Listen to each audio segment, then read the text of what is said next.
Relatif à la fermeture du marché POP et la parole est à Daniel Simonet pour 2 minutes.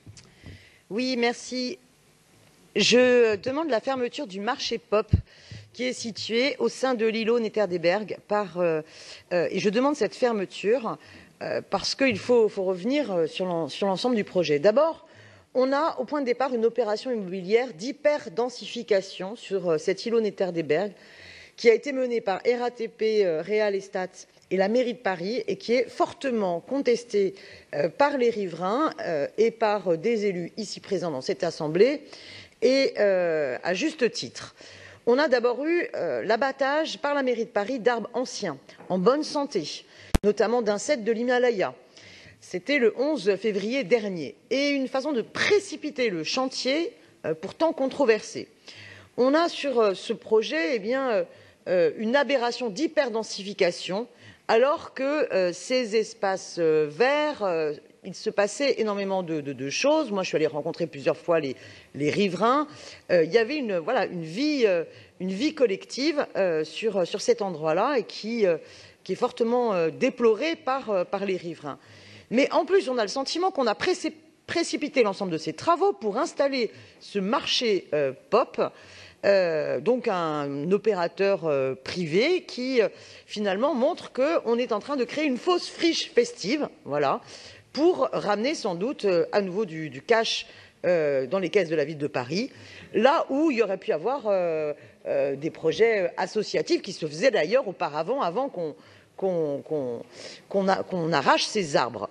Donc on est vraiment sur une logique complètement aberrante. Alors à la fois un projet d'hyperdensification contesté par les riverains, et quand on parle de la problématique des îlots de chaleur, quand on parle de l'ensemble de ces sujets-là, eh bien on voit bien que la ville là fait l'inverse, et en plus faire passer cela pour une friche alors qu'on a provoqué cette friche, tout ça pour qu'un opérateur privé y fasse ses affaires, avec en plus des problèmes de nuisance et d'infractions qui sont générés par ce marché POP, qui sont fortement contestés par les riverains. On témoigne beaucoup de plaintes qui remontent quotidiennement sur les nuisances sonores jusqu'à tard le soir. Donc je demande à la fois la fermeture de ce marché POP et une transparence sur les prises de décision qui ont donné lieu à l'abattage des arbres de l'îlot Netters-des-Bergues et au lancement précipité des travaux pour réaliser ce projet de fausse friche. Je vous remercie.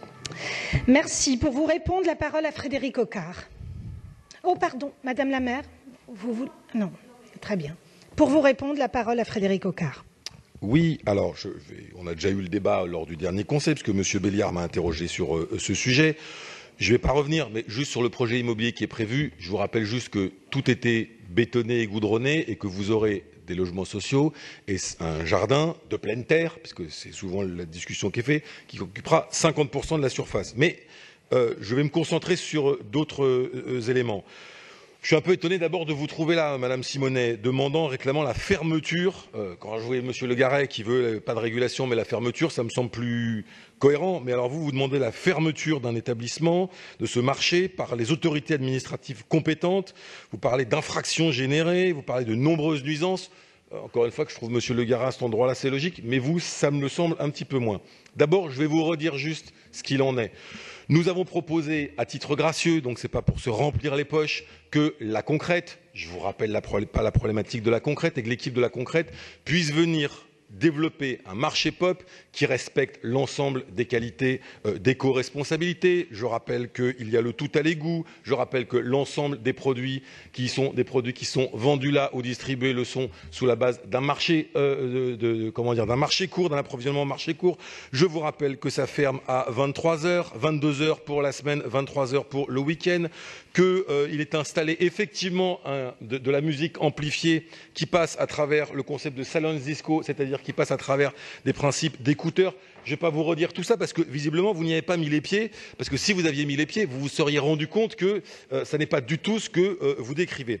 Mais sur la question de la plainte des riverains, effectivement, il y a des mails qui sont envoyés, puisqu'il y a une boîte mail qui a été ouverte par les organisateurs pour là-dessus. Bien oui, effectivement, il y a, je peux vous lire ce qu'on a, pas de bruit insupportable, pas de bruit non plus concernant le compresseur des autres machines. autre mail que je vous cite ici, pour le bruit des participants, il est supportable. Alors oui, il y en a un peu, mais il n'est rien par rapport aux cris et aux hurlements venant de la cour de l'école maternelle. Alors j'espère que vous n'allez pas demander la fermeture de l'école maternelle, mais l'école maternelle qui se trouve juste à côté cause plus de bruit que ça. Bref, tout ça pour vous dire, Madame Simonet, qu'évidemment, ça sera un avis défavorable concernant votre vœu, parce que je crois qu'il faut un peu de tolérance dans cette ville. Il faut effectivement accepter qu'à un moment donné, eh bien, il y ait des espaces qui puissent s'ouvrir, qui respectent les normes, qui respectent effectivement le voisinage et sur lequel eh bien, il y ait, comme le dit ce riverain, effectivement eh bien, un peu de bruit du point de vue des participants, mais que ce sont des bruits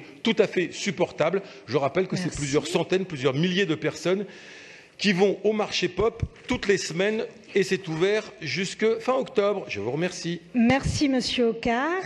Avant de mettre au vote ce vœu numéro 51 déposé par Madame Simonet, je donne la parole à Jérôme Glaise pour une explication de vote pour le groupe écologiste de Paris.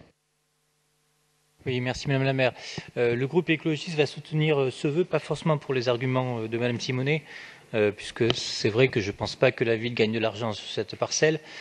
Par contre, ce que nous regrettons depuis le début, c'est le détournement totalement donc de cette parcelle par rapport donc à ce qui était demandé à le quartier, notamment d'une extension beaucoup plus grande donc du jardin que ce qu'il en est, même si on reconnaît que le jardin est agrandi, mais nous demandions donc une extension beaucoup plus grande. Et s'il y a une nuisance, c'est essentiellement une nuisance donc liée au barbecue, donc au BBQ comme on dit, qui permet donc à ce que les gens donc viennent cuire leur viande. Donc dans cet espace donc qui est assez confiné, donc j'y suis allé, donc je peux dire de ce que j'ai vu. Donc voilà, donc on pourrait peut-être utiliser ces espaces autrement. Ça nous rappelle un peu ce qui s'était passé avec le TEP Minimontant, donc où on avait commencé par faire donc une friche temporaire et par la suite donc on sait ce qui est devenu. Donc cette parcelle deviendra donc un jardin beaucoup plus grand que ce qu'il est prévu aujourd'hui. Merci Monsieur Glaise. Madame Baratier-Elbaz, maire du 12e arrondissement. Oui, merci beaucoup Madame la maire. Quelques compléments par rapport à ce qui a été dit et très bien dit par Frédéric Ocard. Je vous confirme que je n'ai eu aucune plainte concernant ce marché Pop, à l'exception d'un militant de la France Insoumise d'ailleurs, qui avait mis Madame Simonet en copie. Et que je voudrais aussi dire qu'il n'y a aucune transaction financière avec la ville de Paris, Monsieur Glaise. C'est la RATP qui est propriétaire et qui a mis à disposition gratuitement auprès de la mairie, de l'opérateur. Alors j'avais mal compris, pardon. C'était dans le vœu de Madame Simonet où il y avait question, voilà, et que les débats sur ce projet pourront se poursuivre. Il n'y a pas de problème, mais aujourd'hui, on ne pouvait pas laisser cette parcelle vide et je suis très fière qu'elle accueille chaque week-end des milliers de familles qui sont très très heureuses de venir partager un moment et faire griller de la viande, mais aussi des légumes sur le barbecue. Merci. Merci Madame la maire. Je mets aux voix le vœu numéro 51 déposé par Madame Simonet. Si, bien entendu, il est maintenu. Madame Simonet, ce vœu est-il maintenu? Oui, Monsieur Frédéric Ocard, je vous transmettrai les autres mails que visiblement vous n'avez pas eus. Alors, je mets donc au vœu le vœu numéro 51 déposé par Madame Simonet avec un avis défavorable de l'exécutif. Qui est pour? Qui est contre? Qui s'abstient? Il est rejeté.